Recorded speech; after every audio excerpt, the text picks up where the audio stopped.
Okay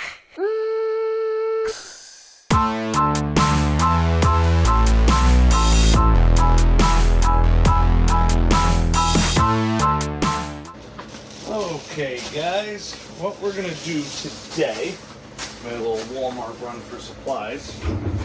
I don't buy name brand brake cleaner. I buy their Super Tech brake cleaner, which actually works pretty good, and it's made in the USA. It's under $2 a can. It's like $1.90 a can. So don't be wasting your money on that CRC crap for $4 a can or whatever the hell it is. I also got some Hot Wheels. Apparently there's a big thing with Foxbodies in a little 3-car case right now. I couldn't find it, but I did find this cool one. That is a, they say it's a 93 Cobra. Got a big old blower out the hood with a ramp truck and everything. Pretty cool. So I had to pick that one up. And bubblegum Benadryl for my kid. All right, everything's a wreck again, as you can tell. What else is new? Oh, I had to get some O-ring for my fuel filter because somehow they disappeared. I don't know how. I'll loop those up.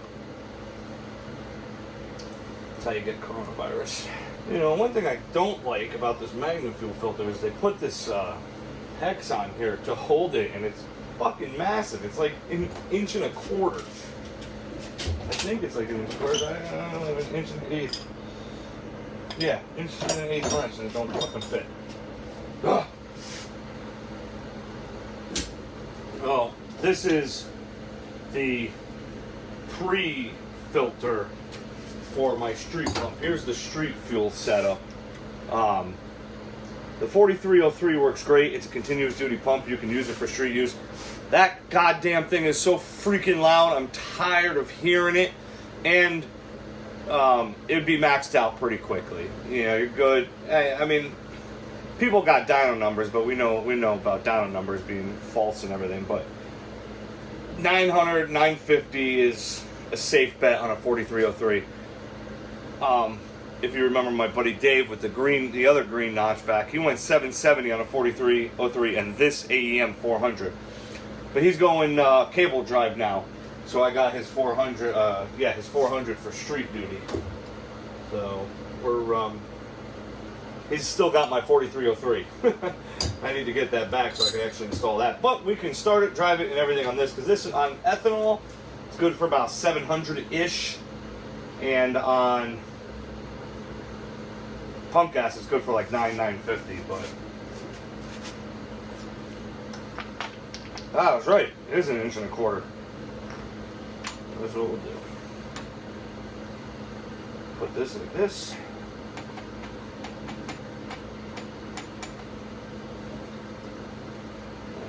Put this like this. Contraption making. I think this was these are 1 inch. Yes, I was right. Those are 1 inch. But I don't have another 1/2 inch. We'll go that.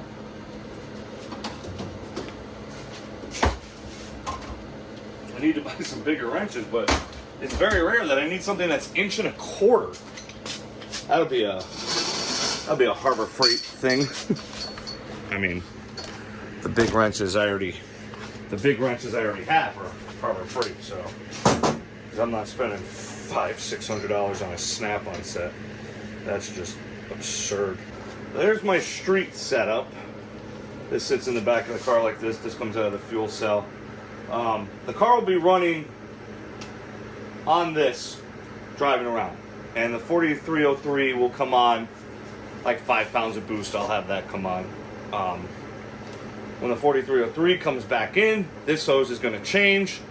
There's going to be a Y here, 4303, and a filter. Check valve, got to have a check valve because this pump's going to be off, so you don't want it back feeding into that pump. So it'll be a Y, check valve into the Y, and then a single out. which is going to be fun to fit all of that. Anyway, we're going to put this in the car, but not before we make a trunk floor. That's what we're actually doing today. I'm sorry if the fan is bothersome, but it's fucking hot. I put the AC in the window, and we are 66 degrees out here, which is nice because then it keeps in here cooler. This is what we're working with here. Got some cardboard cut out to the correct length, but I can't get it to go over because the stupid roll cage is in the way. So I got my template made. It's pretty close, it's not bad. So now we got to transfer it onto the metal. You know, I'm trying to keep it tight to this edge so I don't have to go crazy down here. I'd rather hit this with like my flat wheel to get it straight than sit here and having to cut off. You know. So I'm just gonna tape it down in a spot or two and then trace it out.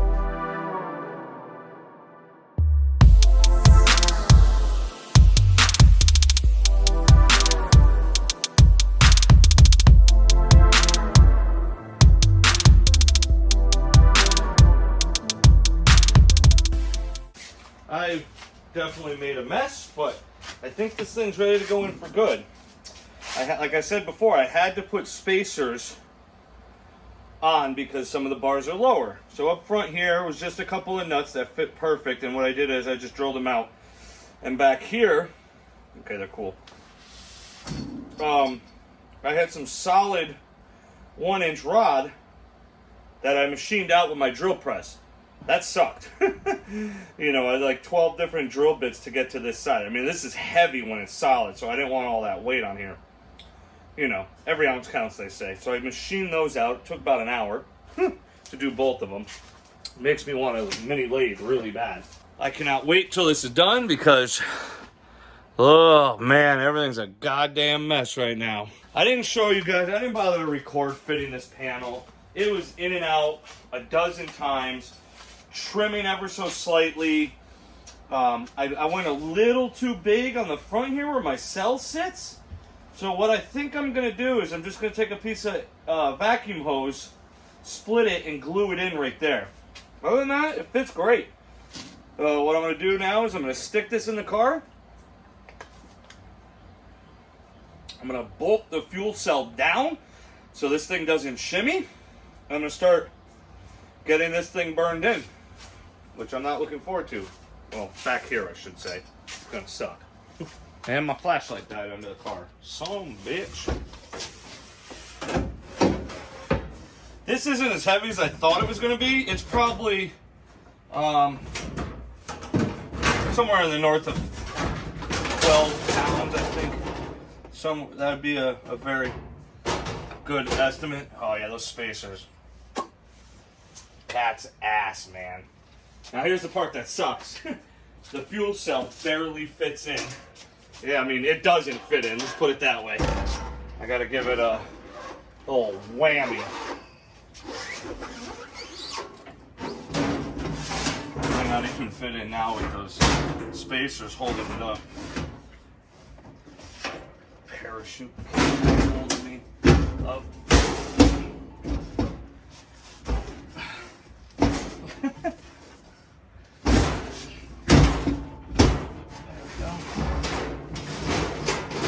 Back into the sump.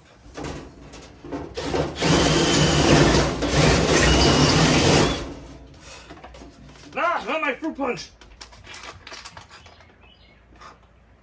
I love Capri Sun. Can we get an adult version size? It's just really good practice to unplug your ECU. I've seen too many horror stories of people burning crap up. Just unplug the damn. I unplug all the connectors from it. I don't care. There's not even a battery in the car.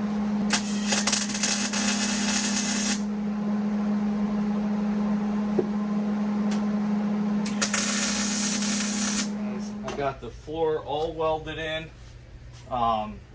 primered and seam sealed. I didn't go too crazy with the primer in here. I just got the metal covered. I'm going to carpet in here after this is all said and done, so it'll actually be a nice looking trunk again and not just a shit box. So what I'll probably do is I'll probably get the gun out and paint the tubs the green of the car, and then I will just carpet around there. You know, I might make a filler panel here and on the other side to clean it up, but who knows. So it's gonna stay like this until I get some carpet, because, you know, it could be running with it, it doesn't matter. I didn't show you the welding because it was fucking atrocious. I don't use my MIG welder nearly enough anymore. And this thin crap. And the Ford metal sucks to weld. But it's welded, that sucked getting up in there. I gotta still trim this, I keep forgetting. I gotta trim this back. Damn it.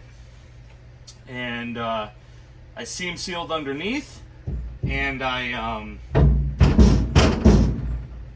undercoated it as well. So it should be really nice under there. Yes, this still moves, but once the cell's bolted down, it'll be fine, because those spacers will come in contact and hold it all down. The down pissed me off. I got two different size bolts. You can see the gap I was talking about right there. Can you see it? Yeah. So what I'll do is I'll take some tubes, split it, run it the length of this. I'm going to carpet in here. I think I was saying that. There's my return flex fuel sensor. It's kind of tight. The hose is kind of tight. I don't know. I might remake it just to give it like an inch, some more play on this. But the fuel pump wires are down. You probably can't see it back there. You see that? That's the vent. Goes through the floor, through a bulkhead. I gotta mount the battery box, tray thingy. Go buy a battery. I'm using that one, the old one, for now, because I'm not gonna buy a brand new battery until this car's ready to go. So I'll just fire it up on that behemoth. Yeah, it's solid. Underneath, I got the radiator all back in. The fuel pump's up above it. Everything's... I left it unplugged. I just unplugged that too. Plug that back in. Yeah, we are good to go. So, all in all, I'm very happy with that. Well, what we're going to do now is we're going to put some fuel in it. Make sure there's no leaks. Everything's nice and tight. We'll turn the ECU on so the fuel pump gets power. Oh, I want to get, they make a, Mr. Gasket or whoever makes a electric little pump thing to transfer, oh, we're good this time. Transfer fuel from these jugs. They're like 60, 70 bucks. I'm definitely going to get one. Alright guys, I don't know what's going on with this phone. I've been having a lot of freaking storage problems on this thing, and I just got them all figured out, which was a total nightmare. But anyways, I had a major problem with the fuel pump. The major problem was it didn't freaking work. It did not sound good coming on. I don't know what happened, but it's dead. I just went and picked up another one, which works. So... couple other things I had to buy. I told you guys to buy a new shifter cable. The new one came in. Much smaller. I thought I ordered the same cable, but, I mean, it's much smaller.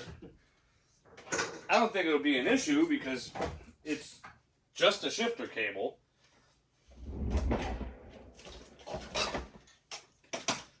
But you guys can see the difference in size. Both B&M cables, like I said, I thought it was the same one, but it's not. Well, I will get that in the car, get the shifter going, and we're going to fire this thing up. But I got another video coming. I don't know if you can see it back there, working on the Drag Week trailer. As you can see it back there, I got that video pretty much all filmed. Like always, guys, get in your garage, crack a cold beer, get working on your hot rod. Have a good night.